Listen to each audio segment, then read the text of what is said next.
Tere tulemast Tallinna Tehnikakõrgkooli õppeaine Geomeetria inseneerias Moodle'i kursuse lühitutvustusele.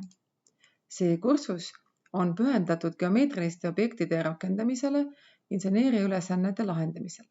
Kursus on planeeritud iseseisvaks läbimiseks Moodle'i keskkonnas õppejõu toega. Regulaarsed veebipõhised ja kontaktkonsultatsioonid, toetus ka foorumites. Arendamisel on kasutatud Definki taksonoomia 12 sammu tähendusliku õppimise kavandamiseks. Iga teema on kursusel sama struktuuriga. Interaktiivne teooria, videod, enesetestid ja foorumid. See on Moodle'i kursuse esileht. See algab videoühistega õppimiseks ja seejärel on juba sisu. Vaatame lühidalt iga teema struktuurosi. Interaktiivne teooria.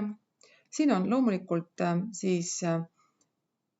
valemeid, definitsioone, näiteid, siin saab vihjeid, siin saab harjutada, sidestades oma vastusi ja kohe saab ka kontrollida, et sellise lähenemise, tugev külg on just interaktiivsus. Teine lahutamata osa igast teemast on õppevideod.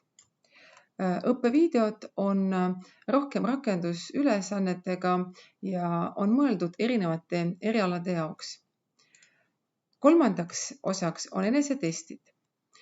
Enesetestid on loomulikult selleks, et õppija saaks harjutada, kinnistada õppematerjali ja nende tugev külg on see, et nendel on ka ammendatud tagasiside.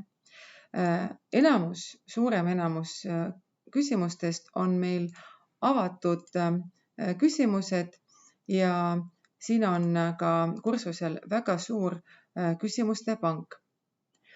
Nüüd viimaseks lahutamata osaks igast teemast on foorumid. Foorum on loomulikult loodud eesmärgiga, et olla õppija kõrval, kaasa arvatud ka videovastustega. Kursuse läbimiseks on õppijal vaja läbi töötada õppematerjali ning sooritada 4 hindelist ülesannet.